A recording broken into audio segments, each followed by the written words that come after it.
Structure of anatropous ovule. Again, ovule is a part of ovary. Ovule ये part होता है ovary का, and ovary is a part of female reproductive part of a flower, which is also called as gynoecium or you can say carpel. आप उसे carpel भी कह सकते हैं.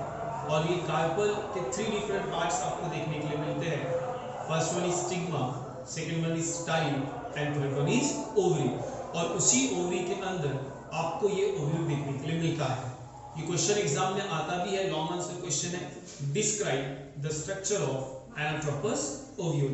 तो उसके लिए विथ डायग्राम, और इस डायग्राम के जितने भी मेन इंपॉर्टेंट पार्ट्स हैं वो सारे पार्ट्स के बारे में आपको यहाँ पर लिखना पड़ता है. ठीक है, जो कि ऑलरेडी मैंने पूरा ये क्वेश्चन आंसर के फॉर्मेट में यहाँ पर तैयार करके रखा हूँ. ठीक है, अब उसके बाद अब सबसे पहले हम लोग ये डिस्कस करते हैं व्हाई इट इज एनाट्रोपस. इसे एनाट्रोपस क्यों कहा जाता है, या फिर ये एनाट्रोपस मतलब क्या है. एनाट्रोपस का मतलब होता है अपोजिट. जैसे कि आप डायग्राम में देख सकते हैं, डायग्राम में आप सबसे ऊपर साइड मतलब एपेक्स साइड आपको देखने के लिए मिल रहा है चलाजा, एंड लोअर साइड आपको देखने के लिए मिल रहा है माइक्रोपाइल. तो ये जनरली आप इसी तरीके से कंसीडर करेंगे, लेकिन जब भी आप female reproductive part of flower की बात करेंगे, ओव्यूल की आप बात करेंगे, तो ये आपका बेस होना चाहिए और माइक्रोपाइल आपका एपेक्स होना चाहिए. तो पोजीशन इसमें क्या हो गई, पोजीशन इसमें अपोजिट हो गई ना. एपेक्स वाला बेस हो गया, बेस वाला एपेक्स हो गया. That's why it is considered as anatropous. ठीक है, तो ये एनाट्रोपस सबसे पहला मीनिंग आपको ये पता होना चाहिए कि इसे एनाट्रोपस क्यों कहा जाता है. ठीक है, तो अब हम बात करते हैं स्ट्रक्चर ऑफ एनाट्रोपस ओव्यूल की. तो सबसे पहले मैं इस ओव्यूल के बेस की बात करता हूं, which is called as chalaza. और उसके ही अपोजिट में, एग्जैक्ट उसके ही अपोजिट में उसका एपेक्स आपको यहाँ पर देखने के लिए मिलेगा.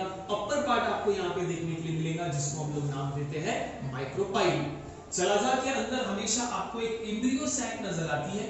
Embryo sac contains 3 antipodal cells. आपको यहाँ पे 3 एंटीपोडल सेल्स देखने के लिए मिलेंगे. सेंटर में आपको हमेशा सेकेंडरी न्यूक्लियस देखने के लिए मिलेगा. सामने हमको पता चलेगा why it is called as secondary nucleus. After secondary nucleus again 3 cells आपको यहाँ पर देखने के लिए मिलते हैं. Out of 3 2 are synergids. 2 जो सेल्स होते हैं उनको हम सिनर्जिड्स कहते हैं. और एक जो होता है इसे हम एग कहते हैं. और यही जो एग है इसे आप क्या कह सकते हैं, गैमेट्स कह सकते हैं. और यही एक सेक्सुअल रिप्रोडक्शन ऑफ फ्लावर और सेक्सुअल रिप्रोडक्शन ऑफ प्लांट में पार्टिसिपेट करने का काम करता है. उसी के साथ साथ आपको यहाँ पर ये जो पूरा जो पोर्शन है इसको न्यूसेलस कहा जाता है. ठीक है, न्यूसेलस के बाद आपको यहाँ पर 2 अलग अलग लेयर देखने के लिए मिल रहा होगा. This one first layer is, और साथ ही साथ और एक लेयर आपको यहाँ पर देखने के लिए मिल रही है. ऐसे 2 अलग अलग लेयर्स आपको यहाँ पर देखने के लिए मिलते हैं. First layer is called as, और inner layer is called as inner integument. Integument का मतलब ही लेयर होता है. 2 अलग अलग लेयर होते हैं जब भी हम ओव्यूल की बात करते हैं, inner integument and outer integument. साथ ही साथ आपको यहाँ पर देखने के लिए मिल रहा होगा हिलम, हिलम, फनिकल, फनिक्यूल के बाद आपको लास्ट वन इज प्लेसेंटा. तो ऐसे डिफरेंट पार्ट्स आपको यहाँ पर देखने के लिए मिलते हैं. और इनके ही पार्ट्स में से आपको जो मेन स्ट्रक्चर है वो मेन स्ट्रक्चर आपको यहाँ पर डिस्क्राइब करना पड़ेगा.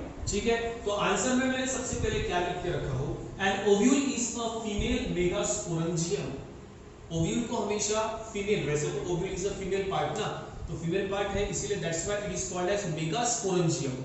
अब इसे मेगास्पोरेंजियम क्यों कहते हैं, इसे मेगास्पोरेंजियम हम लोग इसलिए कहते हैं क्योंकि इसी पार्ट के अंदर मेगास्पोर तैयार होते हैं. मेगास्पोर का मतलब होता है एग से, मेगास्पोर का मतलब होता है फीमेल गैमेट्स.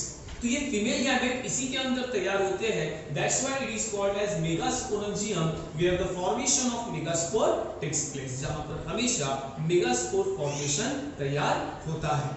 उसके बाद इस ओव्यूल के कुछ अलग अलग इंपॉर्टेंट पार्ट्स की हम बात करते हैं. और सबसे पहला पार्ट हमारे पास होता है फनिकुलस. आपको यहाँ पर देखने के लिए मिल रहा होगा फनिकल, आपको यहाँ पे देखने के लिए मिल रहा होगा. इसी फनिकल को हम फनिकुलस भी कहते हैं. फनिकुलस होता क्या है, it is nothing but it is a stock like structure. एक डंडी होती है और इसी डंडी के साथ ये जो पूरा स्ट्रक्चर है, ये पूरा स्ट्रक्चर जुड़ा हुआ होता है. है ना, जो ओव्यूल का स्ट्रक्चर होता है वो पूरा ओव्यूल का स्ट्रक्चर इसी फॉलिक्यूल के साथ जुड़ा होता है, which represent the point of attachment of the ovule to the placenta of ovary। और ये वही पॉइंट है जहां पर आपको देखो प्लेसेंटा भी यहाँ पे देखने के लिए मिल रहा है, ये प्लेसेंटा आपको ह्यूमन बींग्स में भी देखने के लिए मिलेगा, ये हम रिप्रोडक्शन में भी डिस्कस करेंगे। प्लेसेंटा होता क्या है? Placenta it is a temporary organ which participate in sexual reproduction of living organism. तो स्टॉक और funicle it is a part, ये एक ऐसा पार्ट होता है जिस पार्ट से ओवरी अटैच होती है, सॉरी ओव्यूल अटैच होता है, और साथ ही साथ प्लेसेंटा ये अटैच होता है ओवरी के साथ। और दैट्स व्हाई हमने यहाँ पे क्या लिखा है, it is a stock like structure which represent the point of attachment of the ovule. मतलब ये वो पॉइंट है जहां से कौन अटैचमेंट होता है? ओव्यूल। किसके साथ अटैच होता है? ओवरी के साथ। और उस पार्ट को आप नाम देंगे फनिकल। फनिकल के बाद सेकंड पार्ट आपको यहाँ पर देखने के लिए मिल रहा है। फर्स्ट पार्ट हमारा फनिक्यूलस हुआ, सेकंड पार्ट आपको यहाँ पे मिल रहा है which is hilum. It is the point where body of ovule is attached to the funicle. ये फनिकल रहा, यही फनिकल देखो आपको यहाँ पे देखने के लिए मिल रहा है।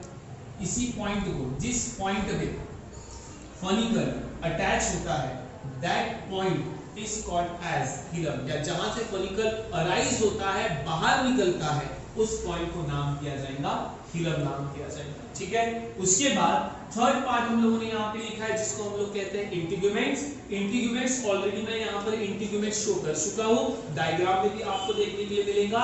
It is a two-layer structure that surround the ovule and that provide the protection to the embryo। क्योंकि ये पूरा जो एम्ब्रियो सैक है, इस एम्ब्रियो सैक को पूरी तरीके से पैक करने का काम, पूरी तरीके से कवर करने का काम इंटीग्यूमेंट का होता है।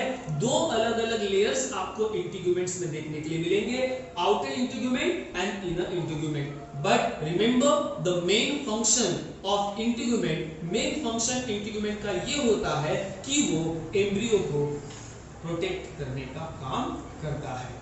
ठीक है, उसके बाद हम बात करेंगे माइक्रोपाइल। ये रहा आपका माइक्रोपाइल एंड, आप इसे माइक्रोपाइल एंड भी कह सकते हैं। माइक्रोपाइल एंड ये वही एंड है जहां से पोलन ट्यूब की एंट्री होती है टुवर्ड्स द एग सेल और गैमेट।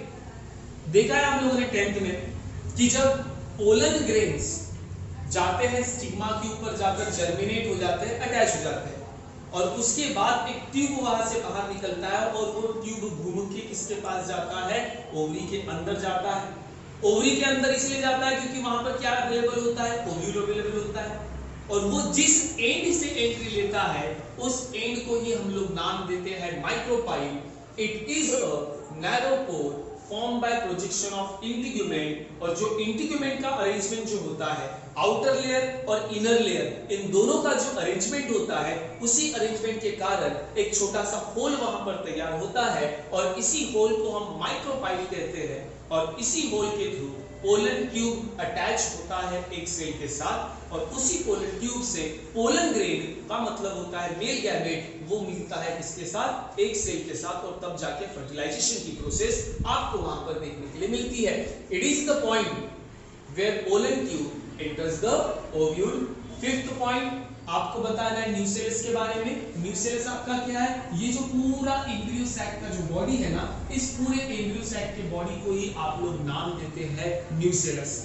न्यूसेलस ये जो स्ट्रक्चर होता है ओव्यूल का, ये पूरी तरीके से पैरेन्काइमा सेल से बना होता है, पैरेन्काइमेटस टिश्यू से बना होता है, और इस न्यूसेलस का भी सबसे मेन और इंपॉर्टेंट काम होता है न्यूट्रिशन प्रोवाइड करना टू द डेवलपिंग एम्ब्रियो। जो डेवलपिंग एम्ब्रियो इसके अंदर होता है ना, एम्ब्रियो सैक जिसको हम लोग कहते हैं, तो उसी एम्ब्रियो को न्यूट्रिशन प्रोवाइड करने का काम हमेशा होता है न्यूसेलस का।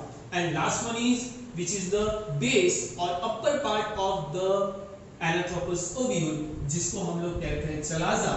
चलाजा होता क्या है? It is the lower based swollen part of ovule. Ovule का सबसे निचला हिस्सा, एक swollen lower part of an ovule, that is chalaza. तो इतने पॉइंट विद डायग्राम, और जो पॉइंट मैंने यहाँ पर आपको बताए हैं, उन सारे पॉइंट्स के बारे में आपको 1 by 1 लिखना पड़ेगा। ठीक है, एक एक करके सारी चीजें आपको लिखना पड़ेगा। तब जाकर आपका ये आंसर पूरी तरीके से तैयार होगा। अलग अलग क्वेश्चन आते हैं, कई बार डायग्राम भी पूछी जाती है, फिगर एनाटोमस ऑफ ओव्यूल, कई बार सिर्फ कुछ पार्ट्स हमें यहाँ पर दिए जाएंगे, उनके बारे में हमको वहां पर लिखना पड़ता है। तो ये था स्ट्रक्चर ऑफ एनाटोमस ओव्यूल। इसके बाद हम डिस्कस करेंगे megasporogenesis which is the formation of female gamete and after that development of female gametophyte. I hope कि ये टॉपिक आपको समझ में आया होगा। Thank you.